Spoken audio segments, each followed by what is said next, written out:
Why, this isn't my hair color at all. Why would I have this? Well, certainly not because Addison had that color. And as you can guess from my moo-moo, I am going to be Fred Flintstone, minus the fact that I have this color hair now and a beard, unlike Fred Flintstone. But I can make one small difference. Fred doesn't wear gloves, so I am going to take these gloves off. It's cold. Black Cocoa Pebbles in the Flintstones movie? Okay. A chocolatey blockbuster. Huh? Uh-oh. Hey, Barney! See you in Rock Vegas. Hi, I'm Anthonix Maximus, bitching to you about movies because we're going to play a game of Did We Properly Focus Tony? We'll find out when I edit. In this sequel, Dr. Claw has Inspector Gadget in his controls and... Oh, you know what? I'm sorry. Give me one moment. I gotta address Past Tony. Hi. Hi, this is Future Tony. I just want to let you know that, looking at the footage, the focus isn't so bad. Pretty good. You almost know what you're doing. But before I let you go, the winning lottery numbers are...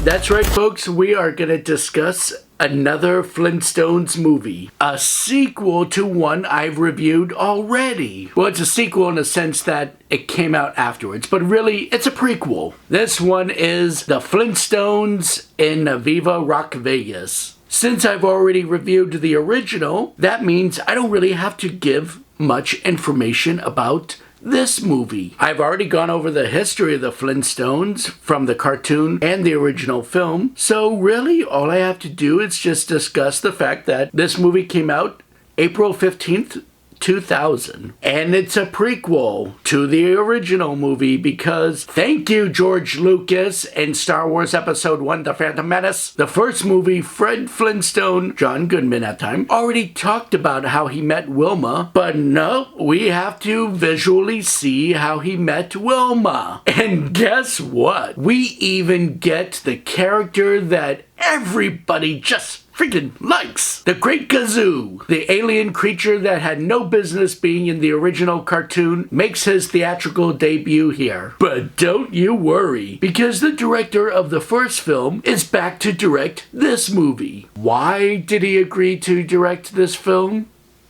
I don't know, probably because he already spent all his Jingle All the Way money. And because it's a prequel, none of the original actors are back. Well, I can't say none, because Rosie O'Donnell, who played Betty Rubble in the first movie, she's back as a talking octopus. Mel Blanc is back as the voice of Dino, but really, just like the first movie, it's just a pre-recording of him. Sorry, John Goodman fans, he's not in this movie because he didn't even want to be Fred Flintstone in the first place. But we can discuss that as we go through the film. So let's just rock our way in.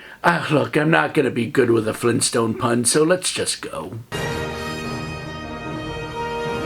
It's not Universal, it's Universal. And you can tell it's a 2000s movie because more people were getting access to the internet. So of course they had to put the website on the logo. But in the movie's defense, at least they were clever enough to have all the continents into one big clump. Okay, I put in too much time for the logo. Did anybody else see those big letters flying by?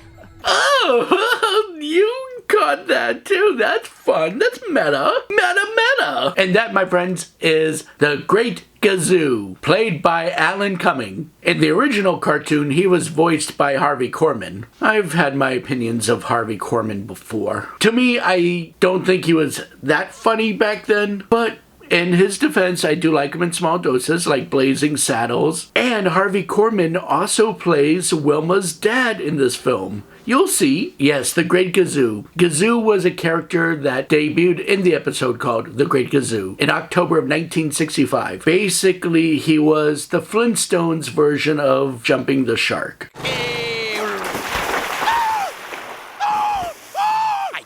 Couldn't do it. Ratings for the cartoon show were dropping, so they had to throw in an alien. I I just made him sort of, dum-dum, very, superior and arrogant and elite. Honestly, the movie captures him fine. They get the idea. We just kind of accept him into the canon of the Flintstones anyways, because he's there. But yeah, he was just added to the cartoon hoping to boost ratings, but you can't add a supernatural alien force to a show about cavemen. Just like you can't really do that with the movies. They don't really do him any different from the cartoon. So yeah, it's the same idea. Only Fred and Barney can see him. No one else except for Dino and Pebbles and Bam Bam. Oh yes, I forgot to mention. Little children and animals can see things the rest of you dum-dums can't. Pebbles and Bam Bam sees him, but they're not going to be in this movie, so it's just Fred and Barney that sees Gazoo. Why can't they reproduce like we do?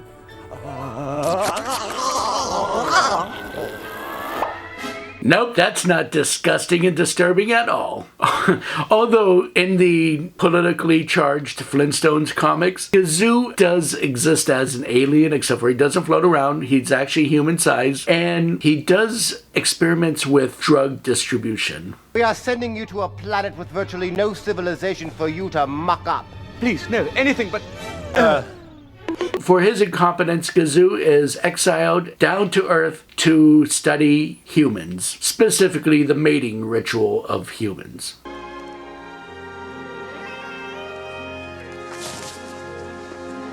And we cut to the new Fred and Barney. Fred Flintstone is played by Mark Addy. He's actually done a lot of things, and he's one of those British actors that's full-on British, but will fake an American accent for our enjoyment. You might recognize him from the Full Monty. And here we are with the new Barney. Sorry, Rick Moranis. The new Barney is Stephen Baldwin.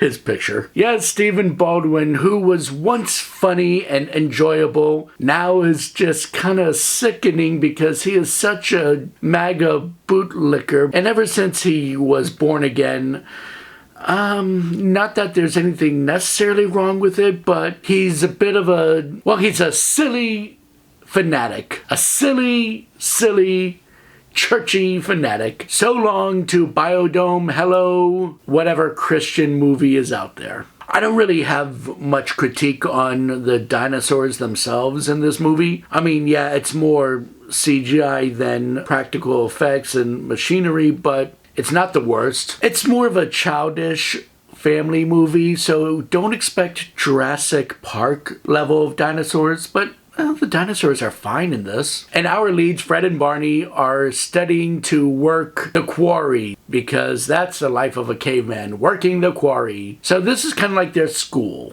The test is today.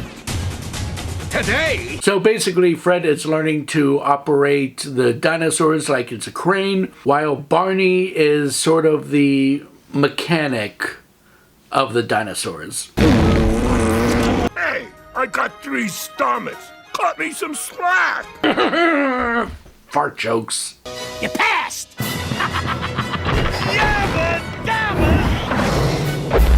And despite the fact that Fred permanently damaged the instructor, they allow him to graduate. And nice try, we can see his body through the hole in the ground. You're doing a real bad job, Brian. And meanwhile, we cut to Wilma's family's home, where they're throwing a bridal shower. And look, replacing Elizabeth Taylor as Wilma's mom, we have Joan Collins. She's from Dynasty, so there better be some slap fighting.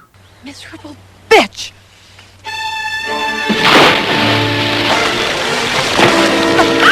Oh, and there's Wilma looking over the balcony because she dreams of living a regular life because she's not like the other girls.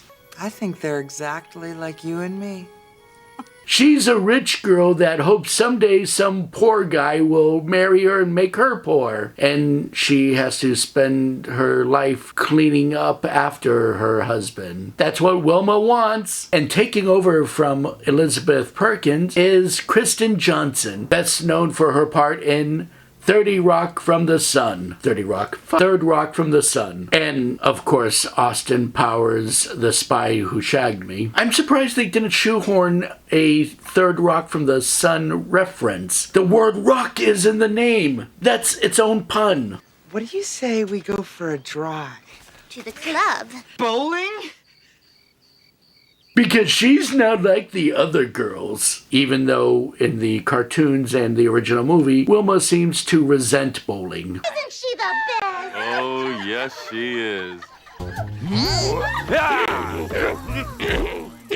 Oh, that is so fake. I really don't believe that Thomas Gibson was riding on a prehistoric kangaroo. He plays Chip, the bad guy of the movie, and the guy who wants to be with Wilma. Before this, we knew Thomas Gibson as Greg from Dharma and Greg. A lot of our stars in this film are TV stars. Chip Rockefeller was first in his class at Flintstone. Oh, those rock puns never cease to amaze me. Chip Rockefeller. Browbeating our husbands will be just like our mothers. Okay, I don't know why Wilma is freaking out because ultimately that's what she becomes. Sorry. And this is where we get our sad guy moment. Where you been? I've been looking all over for you. Oh, I'm skipping stones. Well, you always got me, Fred. Thanks, Bond. That's not really what I'm talking about. But it can be what you're talking about, right? Right, I have a feeling Stephen Baldwin would not take that well. I mean, it's not like something's just gonna drop out of the sky, land right in front of you, and change your whole life. Oh, watch out, we're about to get some of that sitcom writing. Womp womp! And Gazoo dies. I am here to observe your species' mating rituals. Okay, dum-dums? And there you go, that's his catchphrase, enjoy. And Wilma found her way to Bronto King, just like in the credits. Except for, this is where Wilma meets Betty. And in this film, Jane Krakowski plays Betty, who is known for her role on 30 Rock. Another Flintstones pun that could have happened, even though 30 Rock didn't happen until years after this movie. So basically at this time, she was lifted from Ally McBeal. Spot you, you know. Then you could just go home and get your wallet and pay me back. I can't go home. Are you caveless? It's kind of weird to picture Betty being this unreasonably nice. I'm studying acting and singing, and someday I'm gonna be just like you. You'll stay with me till you're back on your feet. Okay, too much. Good night, Bond. Good night, dum-dums. Yes, we can't move this movie along until we have more Gazoo. I am here to observe your species' mating rituals. Get to it! Oh, Barney and me don't, Gay panic! Oh, the 2000s, a lot of gay panic. I wonder how Alan Cumming felt in this.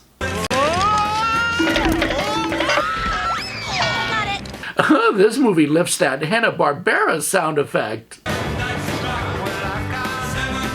Yeah, nothing says alpha male like picking up chicks, serving you food. Oh, him, the little green guy. Don't you see him?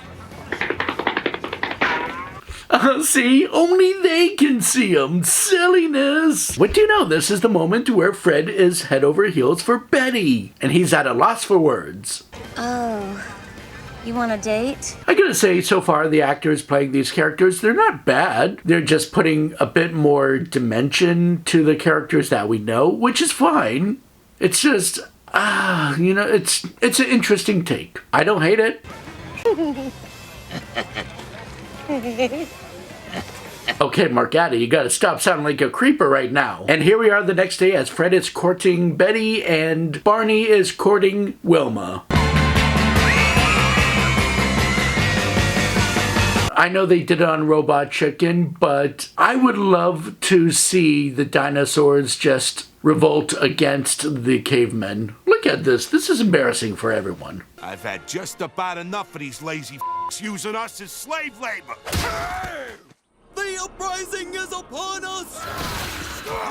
Be the 40-year-old man, one of nature's miracles. I speak for a lot of 40-year-olds I know. I am so sorry. This is painful. Very.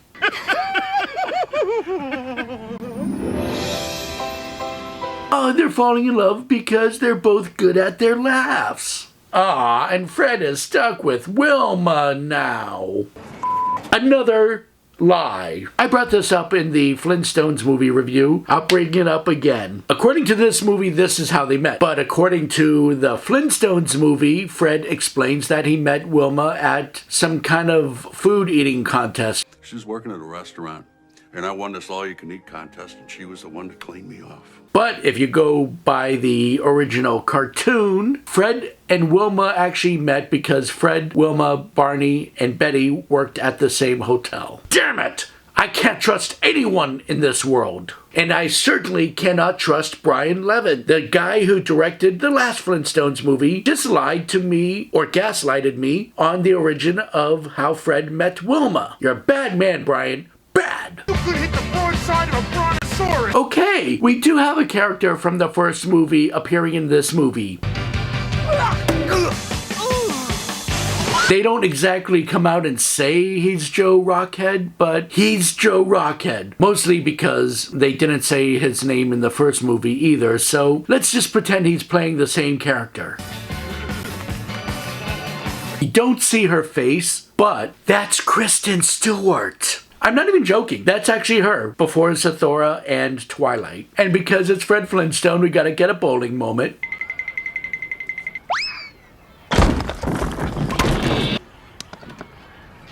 This is one of those cliche movie moments where the lead guy teaches the love interest how to do a sport. It's all cute and everything, but a lot of partners like to fake interest. I promise you in 6 months, she is gonna try to talk him out of doing it.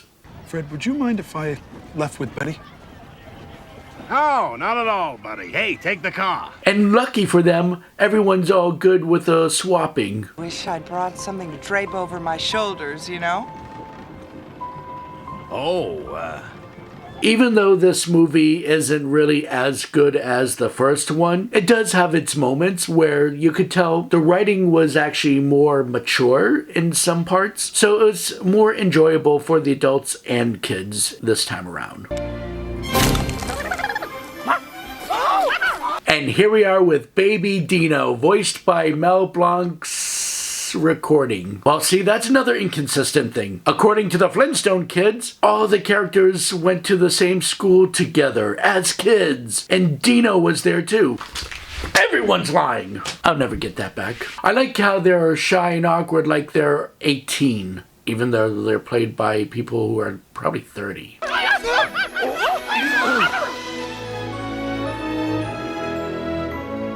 And that's their first kiss. Thank you, Dino, for that cliche movie moment.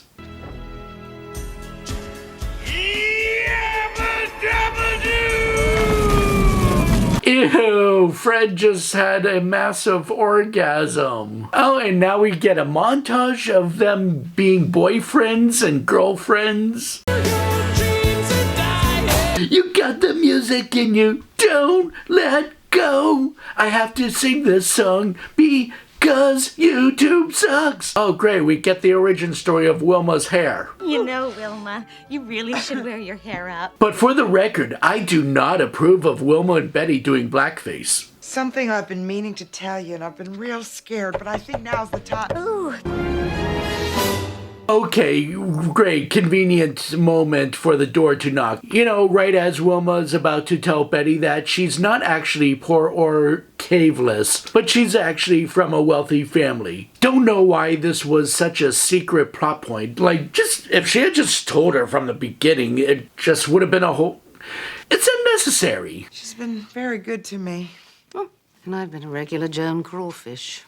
Yeah, Joan Crawfish, like Joan Crawford, huh? In other words, she's gonna beat her daughter too. Or she's referencing her own name, the, actress, Joan Collins. But but I like the Joan Crawford exchange better. So yeah, this is basically Wilma's liar revealed moment, and the reason why she has to go back and take her friends with her is because, well, they're about to celebrate her father's birthday. Yeah, it's a bit more cartoonish than before. You get that crazy moment where Fred thinks his car is being stolen, but he's just a valet. Played by John Cho, fresh from American Pie and before Harold and Kumar go to White Castle. Thank you for your time, John Cho. We'll see you again when you're Sulu. So, it's what you think it is. Fred, Barney, Betty meeting Wilma's family. It's the slobs versus the snobs. It's like Caddyshack, but without the funny. Oh, I have a little something for your birthday. Daddy, it's your birthday. It is? Wilma's father is played by Harvey Korman. As I mentioned, he was the original voice of Gazoo. That's a special talent these people have. Like the people on The Simpsons are so brilliant. And he also voiced the Dictabird in the first movie. I should have signed with Disney. They never would have allowed this sort of thing to happen. These won't fit me. Oh my God, Colonel Slaghoople! Don't give your daughter those kind of beads! These were your great-great-grandmother's. Oh, that's just a pearl necklace. My bad. No, Dino, bad!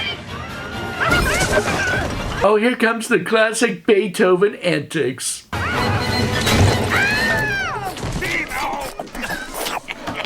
Take that, snobs. That's what you get for trying to throw a nice party for your husband. Is it because they're not like you? You know what? That is why I like them, because they're not like you. And after Wilma telling her mother to go to hell, her friends are right behind her. And feeling bad how Fred, Barney, Wilma, and Betty were treated, Chip invites them to his brand new casino in Rock Vegas. So 47 minutes in an hour and a half film, and we finally get to that Rock Vegas. We get a nice little montage.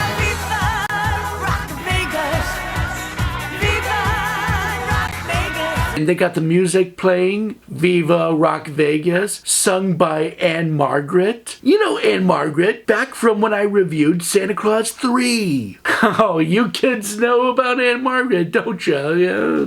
Anne Margaret is very popular amongst you kids. By the way, that song did get a Worst Song nomination at the Razzies. And the reason why Fred is gung-ho about going here is because he's hoping to win some money to get a better ring for Wilma. But Chip is definitely up to something because he's watching them. It's a shame it won't last, Mm-hmm.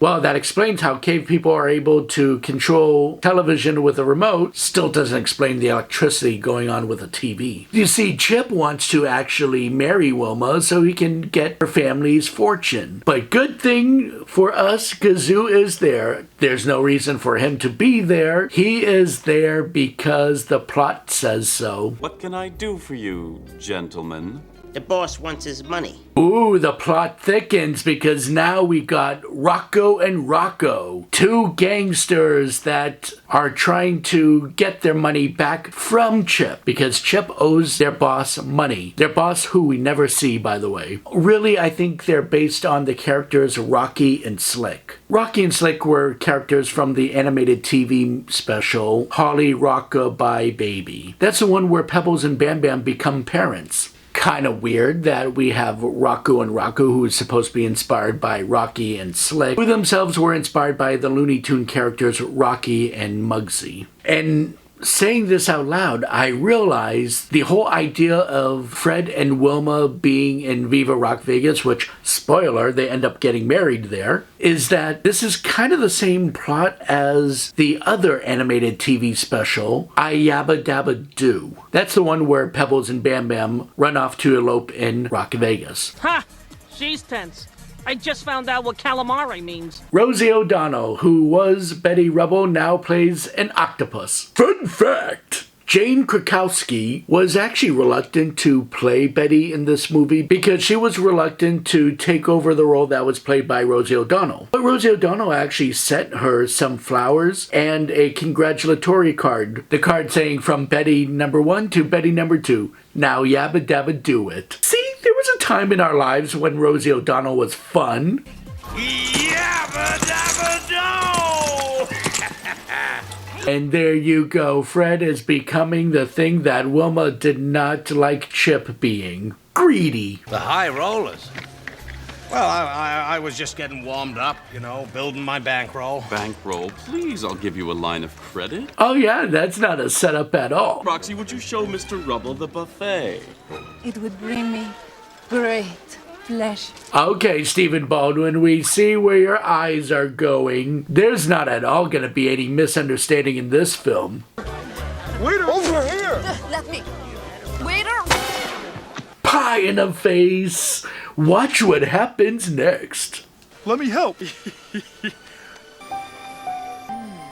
A family film. Joking aside, I have a feeling Sex with Stephen Baldwin is just like that. But don't worry about Betty too long because she's about to meet Mick Jagger. Hello, love. How are you? Mick Jagged. I'm sorry, Mick Jagger. So basically in this film, Alan Cumming is Gazoo and Mick Jagger. I don't care. Give me a call when he's Nightcrawler. If you was my lady, you wouldn't catch me even touching another girl. Not never. Unless I'm on the road doesn't count. See, this is a movie for kids, but also jokes that adults can relate to, where the last film was just mostly for the kids. This movie would end faster if the characters spoke to each other. And this is where things go downhill for Fred, as he loses all the money he won.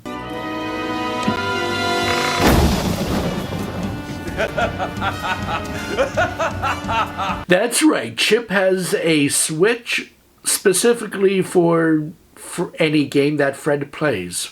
Oh, see, the plot just keeps on going because now he's going to hold on to her pearls. Just as he mentioned, there's been a lot of room robberies. I wonder where this can go. I'll erase your debt, Flintstone, but you've got to disappear and never see or speak to Wilma again. Oh, and this is where Chip erases Fred's debt so he can try to have Wilma. Oh no! Now Chip is putting beads inside of Fred! Let me rephrase that. This is where Chip puts Wilma's pearls in Fred's pocket. Ladies and gentlemen, I regret to inform you that there is a criminal in our midst. How old did you say you were? Dirty! Dirty, dirty! Also, it don't help that his character is based off of Keith Richards, and his character's name is Keith Rockhard. I'm systematically poisoning the dinosaurs' water supply. What? In a matter of decades, their entire species will be extinct. I guess we understand how dinosaurs get extinct, but that's still a terrible and sad joke. By the way, that guy was in the first movie as well. Still, terrible joke. See for yourself. I'm not.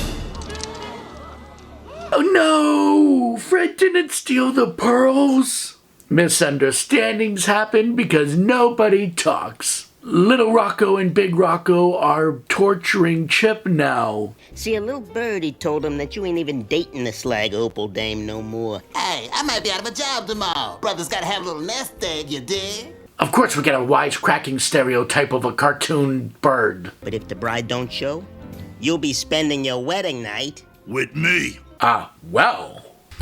As long as everyone is consenting. This is the moment in a film where the heroes are down on their luck and it seems hopeless. But look, it's Gazoo. He's there because he tried to warn Fred about Chip's plan, but Fred was not having it, and now this is their time to make up. I'm just kind of speeding through this because we've seen this before. In fact, we saw it in the first Flintstones movie where Fred and Barney were about to be hanged, and Fred had to learn to be nice to the Dictabird in order to get some help. Oh, please don't.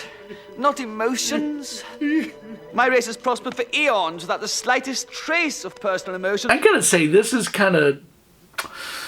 lazy, right? You know, I'm saying that with Gazoo and interacting with Fred and Barney. It's like they imposed Gazoo over the scene like he's a PNG image, never actually touching the characters, or the characters ever really touching him. Like, you've heard me say this before, it's like he's not actually in the room, and you can tell, but yeah, that's the same thing here. But Barney realizes he can get through the bars, and he grabs the keys. I married the Colonel for his money, and look how happy we are. See, this is like one of Harvey Korman's last performances, and he's actually funniest in this one. Oh yeah, so, you know, family movie, they have to do some cross-dressing. That's how we move the plot along. Cross-dressing. Biodome. Think that means it goes both ways? I don't know, but we do. But born-again Christian Stephen Baldwin, don't worry about being addressed too long. You guys get to break into Mick Jagger's room. Betty, I understand if you want to be with this famous rock star instead of me, but I just had to come back here and tell you, I love you. Okay, so this is the closest to a climatic fight in this movie. Take this, you foreigner! Take this, you foreigner. Okay, that's very Stephen Baldwin. Yes, our tender moment is when, after Mick Jagger gets knocked out, Fred steals the show. In the last movie, there was a whole fight scene and Fred and Barney having to save Pebbles and Bam Bam, but in this case, it's just Fred taking over the stage so he can sing to Wilma. Is you.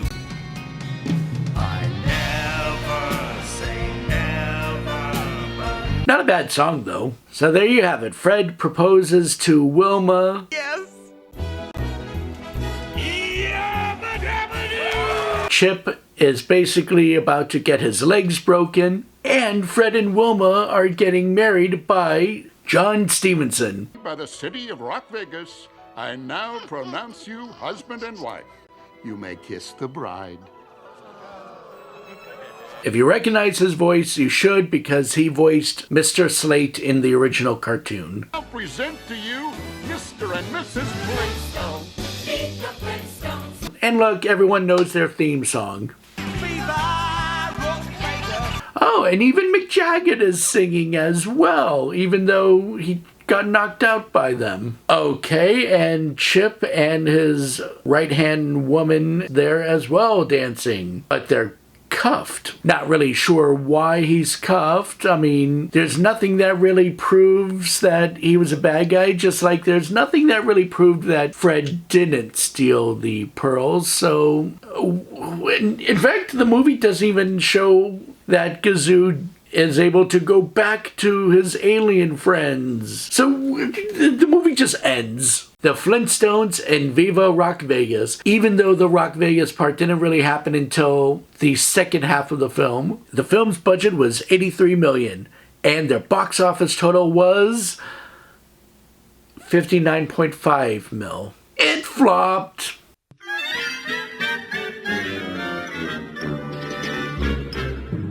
But they did get some Razzies. They won Worst Sequel or Remake. They also won Worst Supporting Actress Joan Collins, Worst Supporting Actor Stephen Baldwin, and Worst Picture.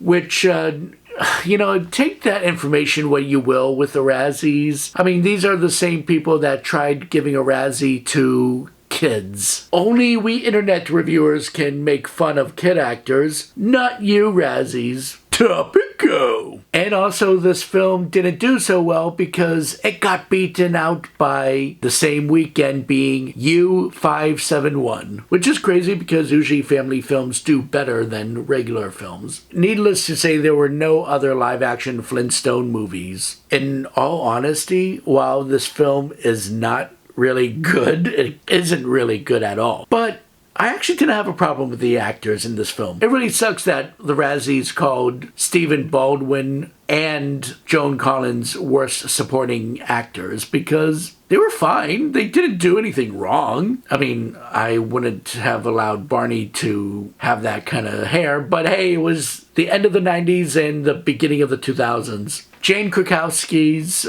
Betty was fine. Too nice, but it was fine. And Kristen Johnson's Wilma, like Betty, badly written, but not badly acted. They just gave Wilma this hopeful attitude, which kind of sucks because Wilma is basically from a rich family, but she ends up marrying some blue-collared guy, which isn't so bad on its own, but then she ends up being the stay-at-home wife, having to clean up after Fred. So in this case, she gave up wealth for servitude. And finally, Mark Addy as Fred Flintstone. This is going to be controversial, but I liked his Fred much better than John Goodman. Come on! I said it just because he captured the idea of Fred, kind of trying to come up with these harebrained schemes to better himself off for the betterment of the people he cares about. And I can tell that Mark Addy had fun with the role. Whereas watching the first Flintstones movie, I could tell that John Goodman did not want to be there. It was almost like John Goodman was Fred just because he was doing a favor to his fans. And nothing more than that. I'm not even going to talk about Alan Cummings' Gazoo because it's Gazoo. It's the great Gazoo. What do you want? He's an alien. So yeah, those are my thoughts on the Flintstones and Viva Rock Vegas. Once again, I'm Anthonix Maximus. Thank you for watching Anthonix Maximus Reviews. And when it comes to seeing this movie, yabba dabba don't.